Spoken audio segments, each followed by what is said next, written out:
After paying my mom's mortgage for 5 years, she held a barbecue in my honor. I showed up to a banner that said, "Thanks to our real provider," under my brother's face. When I asked her about it, she shrugged and said, "Well, he needs it more. You're fine." That night, I packed my things. 6 months later, she was calling me crying about the bank notices piling up on her porch. I'm from Pocatello, Idaho. Small town, cold winters, nosy neighbors. Growing up, it was just me, my younger brother Shane, and my mom. Dad took off when I was a teenager. I remember standing in the driveway watching his pickup drive away. Mom cried in the kitchen for 3 days straight. After that, we just learned how to survive without him. Mom always said I was the responsible one. I had to be. I worked all through high school. Stocking shelves, flipping burgers, whatever I could get. Shane never really lifted a finger. He was always going through something. Broken hearts, bad grades, trouble with the law, whatever it was, Mom made excuses for him. I didn't complain. That's just how it was. When Mom's health started slipping 5 years ago, it hit hard. She could barely walk some days.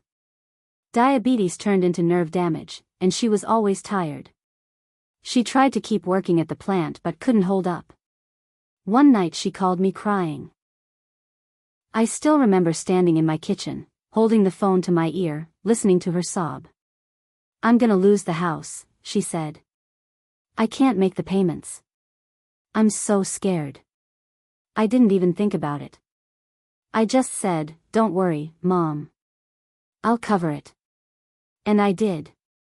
Every month, $1,200 out of my paycheck went straight to her mortgage. On top of my own rent, utilities, and everything else. I never missed a payment. Meanwhile, Shane? He bounced from job to job. Crashed at Mom's place when his girlfriends kicked him out. Spent money on new phones, tattoos, and whatever else he thought he needed. Mom would sigh and say, "He's just figuring it out." Figuring it out at 30 years old. So when Mom called last summer saying she wanted to throw a barbecue, just to show how much I appreciate you, I thought, maybe she saw it. Maybe after all this time, she understood how much I'd done. I felt something warm inside. Hope, maybe. That little stupid hope that never quite dies, no matter how many times you get kicked around.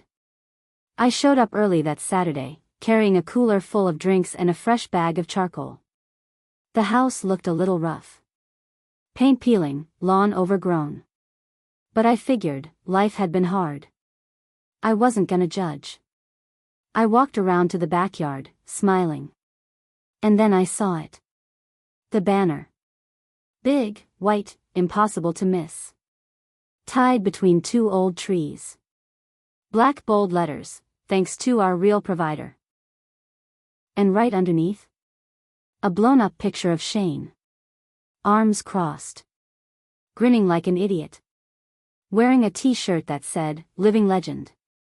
For a second, I thought maybe they were messing with me. Maybe my real banner was inside or something. I found Mom by the grill. "Hey, Mom, what's the banner about?" She didn't even look at me. She just shrugged and said, "Well, honey, Shane's been having a rough year. He needs this. You're fine. You're fine." Like the last 5 years of my life didn't even matter. I stood there while everyone laughed and posed for pictures under Shane's face. No one even asked me if I wanted a burger. Later, while Shane gave some half-drunk speech about family sticking together, I walked through the house and packed up everything I had left there. An extra jacket. Some old books. A toolbox I kept in the garage. When Mom saw me with my arms full, she said, "Don't be dramatic." I didn't answer.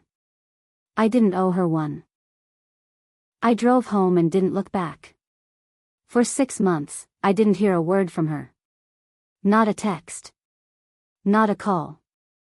And I didn't send a penny. I knew what would happen.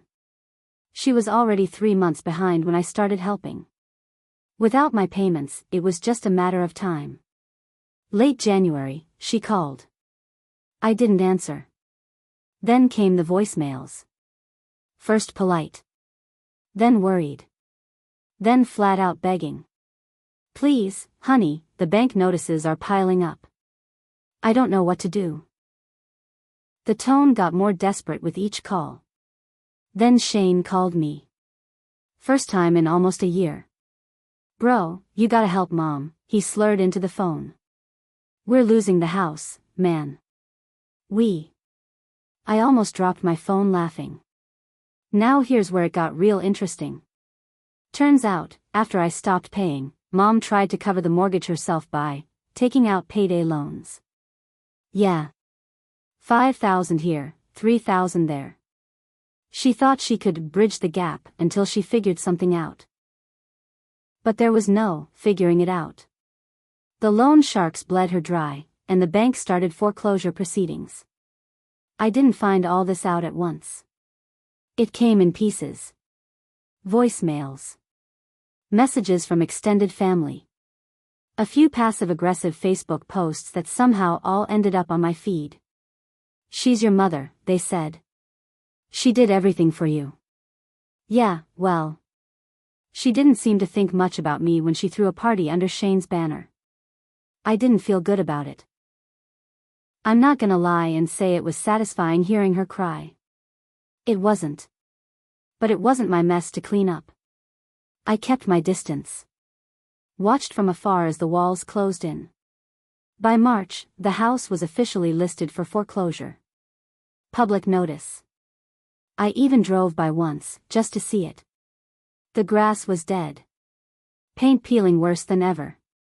A giant red notice taped to the front door.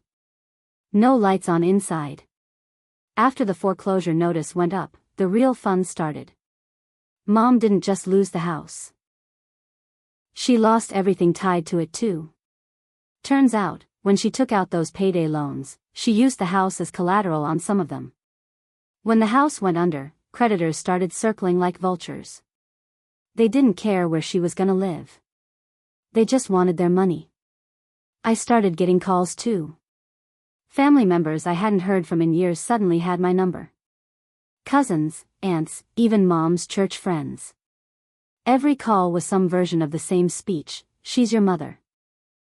Family is everything. You owe her for raising you. I didn't answer any of them. They could call me heartless. They could call me whatever they wanted. They weren't the ones who drained their savings to keep a roof over her head while she threw a party for someone else. Mid-March, Mom tried a new trick. She sent Shane to my work. I was sitting in my office at the distribution center when my secretary buzzed me. There's a man out here, she said. He says he's your brother. I almost told her to send him away. But something inside me said no. I wanted to see him. I walked out to the lobby. There he was. Shane. Puffy face, baggy jeans, smelling like he hadn't seen a shower in days. He looked at me with those same big brown eyes he used to get out of trouble when we were kids. Bro, he said, voice breaking. Mom's staying at a motel now. She's out of money. She's scared. We got nowhere to go. I stared at him. I waited for the part where he apologized. Where he said, I'm sorry for everything you did, and everything we didn't appreciate. It never came. Instead, he stepped closer and hissed under his breath, you got money. You're just letting her rot. You selfish piece of shit. Selfish. That was the word he used. I smiled. Not a nice smile. More like the kind you give when you finally realize there's no saving someone. I leaned in close and said real quiet, you're the real provider, remember? Go provide. Then I turned around and walked back to my office. Left him standing there. After that, things spiraled faster than I thought possible. Mom's health tanked without the house. No kitchen to cook healthy meals. No steady place to keep her meds. She landed in the ER twice that spring, once for dehydration, once for a blood sugar crash. Both times, the hospital called me listed as next of kin. Both times, I told them the same thing: I'm not responsible for her care. I could hear the judgment in the nurse's voice. I didn't care. By summer, she was living in a dingy extended stay motel off I-15. Shane was still with her. Neither had steady jobs. They lived off whatever Mom's disability check covered, and it wasn't much. I heard from one of my cousins that they were 2 months behind on rent there too. Shane tried setting up a GoFundMe. Said Mom was a victim of an evil bank and lost her home unfairly. It barely raised $300. I didn't donate. I watched it crash and burn from my apartment, drinking a beer. But it didn't stop there. One night in late July, around 11 p.m., my phone buzzed. A text from a number I didn't recognize. It was a picture of Mom, sitting on a motel bed, tears running down her face, holding a cardboard sign that said, "Please help me." No words. No caption. Just that. I stared at it for a long time. I could have unblocked her number. I could have called. I could have done a million things. Instead, I deleted the message. And I went to sleep. By late August, something changed. Mom stopped trying to contact me directly. No calls. No texts. It was like she finally understood I wasn't going to ride in and save her. But Shane? He wasn't done. One afternoon, I pulled into my apartment complex after work and found a crumpled old Honda parked in my spot. Sitting on the curb, shirtless and smoking, was Shane. I sat there in my truck for a minute, watching him. I thought about calling the cops. I thought about just backing out and staying at a motel myself for the night. But I was tired of running from this shit. I got out and walked over. Before I even said a word, Shane stood up, stumbling a little. "You're a real piece of work, you know that?" he slurred. I said nothing. "You got your fancy job, your little condo, your clean little life," he sneered. "And you just left her to rot." I crossed my arms. "I paid her mortgage for 5 years," I said. "You threw a party for yourself." He laughed, ugly and bitter. "You think money fixes everything?" "No," I said. "But it keeps a roof over your head. And it sure as hell deserved more than a shrug." He threw his cigarette down and stepped up close. "You owe her," he hissed. "You owe both of us." I smiled, slow and cold. "I paid. You spent. Now you live with it." I turned my back on him and walked inside, locking the door behind me. He pounded on it for a while. Then he was gone. 2 days later, my truck got keyed in the parking lot. Deep scratches down both sides. The words "MOM hater" carved into the driver's door. I filed a police report. They couldn't prove it was Shane. But I knew. I thought about pressing charges. But honestly, I wanted him to stay mad. I wanted him to stay desperate. That anger would eat him alive. September rolled in cold and early that year. One night, I was closing up the office when a woman I didn't recognize showed up. She said she was a social worker. Said she was working with a displaced elderly woman who had listed me as an emergency contact. It was Mom. The social worker asked if I could come down to the shelter where Mom was staying. She needed someone to vouch for her to get into assisted living. Someone to sign the papers, she said. Someone to accept responsibility. I stared at the woman. And I thought about that barbecue. That banner. That shrug. "She's not my responsibility," I said. The woman's face hardened. "She's your mother."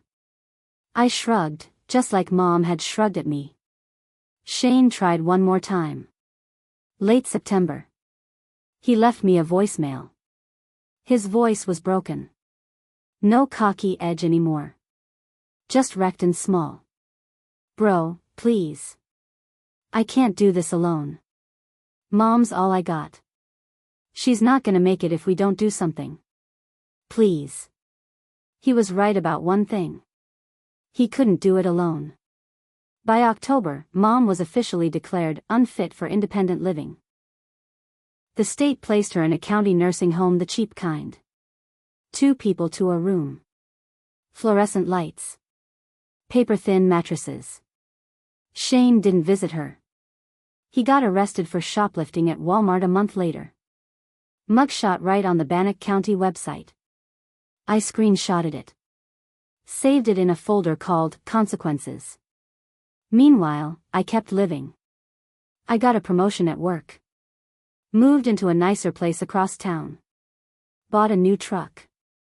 This one, I parked in a garage. I didn't tell anyone where I lived now. Changed my number. New email.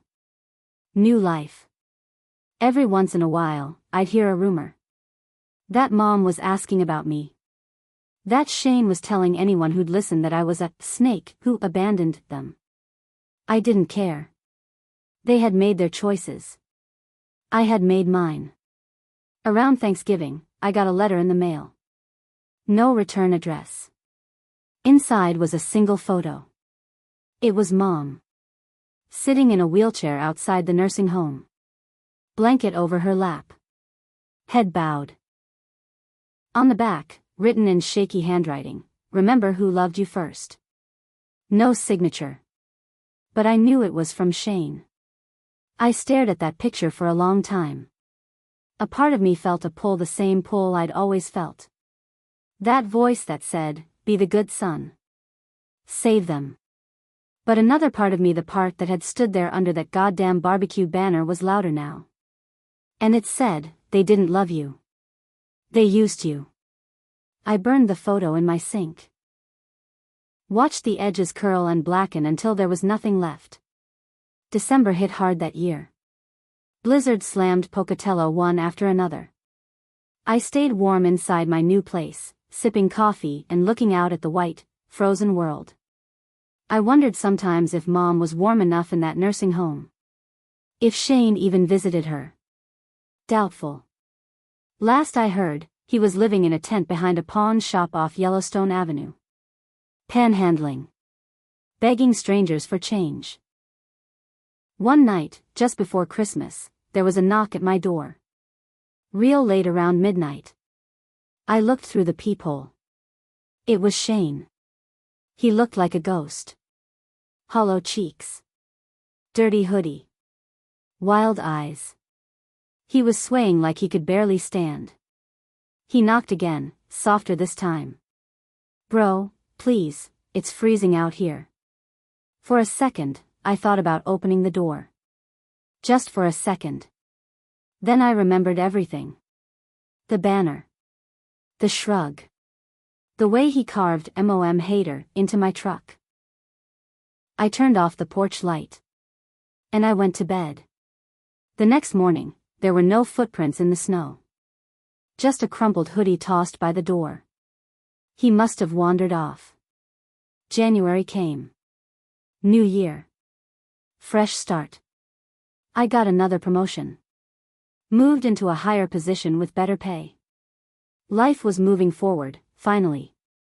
Meanwhile, the whispers about Mom and Shane got quieter. The world moved on without them. Funny how fast people forget when there's nothing left to gossip about.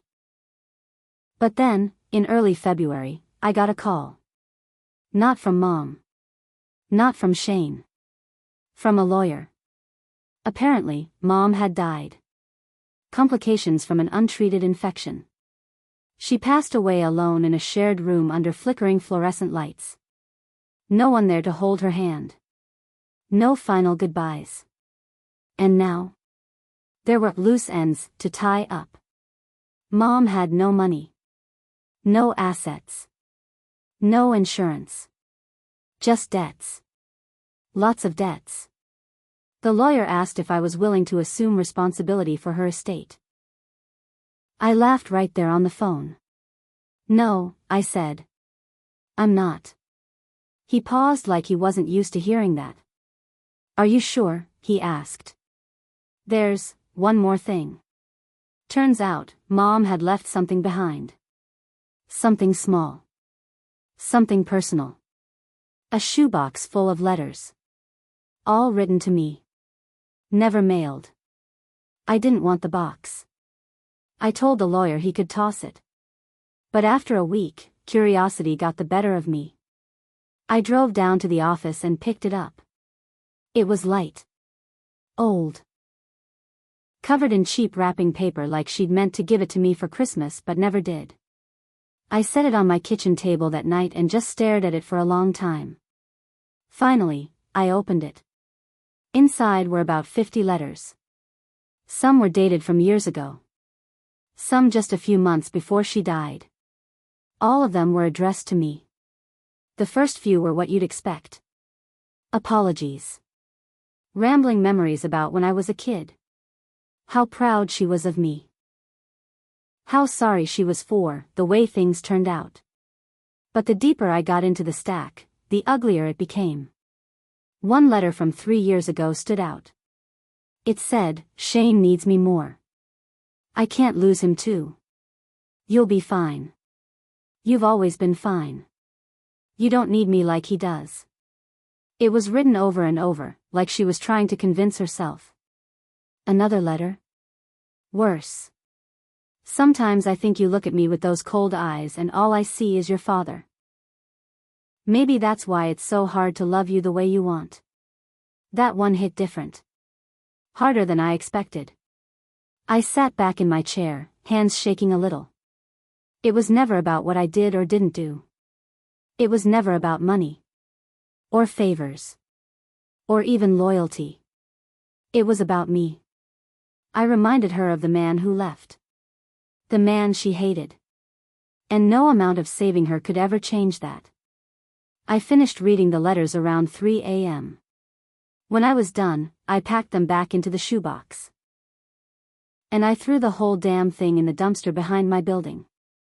No more looking for answers in ashes. No more pretending. By spring, Shane finally resurfaced. He sent me a message through a fake Facebook account. Said he was living in a tent city down near Salt Lake City. Said he needed a little help getting back on his feet. Said Mom wouldn't have wanted you to turn your back on me. I didn't reply. Instead, I posted something public on my real account, one short sentence. The debts of others are not my responsibility. Then I blocked him. Permanently. Now, it's been almost a year since I walked away. Some nights, I wonder if Shane's still out there somewhere, telling his sob story to anyone who'll listen. I wonder if people believe him. Maybe some do. Maybe some don't. Doesn't matter. Because I know the truth. I lived it. I paid for it. In ways nobody else could ever understand. And when the time came to get out, I did.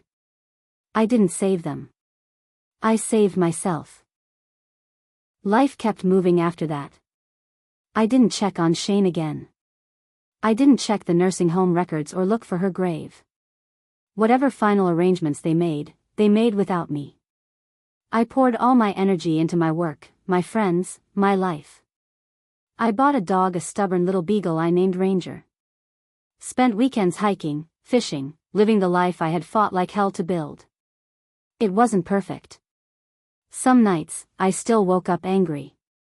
Sometimes I still heard her voice in the back of my mind. That shrug. That laugh. That moment when she chose him over me, right in front of everyone.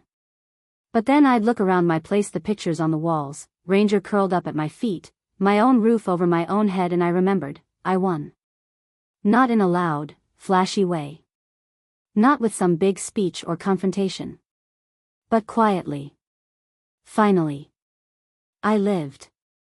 A few months after I blocked Shane for good, a coworker forwarded me a news article. It was about a fire. A homeless camp outside Salt Lake City had caught fire overnight. Several tents destroyed. No injuries, but a lot of arrests. Among them, Shane. Mugshot and everything. Dirty. Thin. That cocky smirk completely gone. The article said he'd been caught stealing from other people's tents during the chaos. Charged with petty theft and trespassing. When I read that, I didn't feel sorry. I felt free. Mom made her choices. Shane made his. And now, finally, I had made mine. I chose not to save them. Not to bleed myself dry anymore. Not to be the responsible one, who got nothing but a shrug in return. I chose me. If there's anything I learned from all of it, it's this: family doesn't mean you owe your life. Especially not to people who would burn it down without a second thought. Sometimes, walking away is the real revenge. Living well. Living free.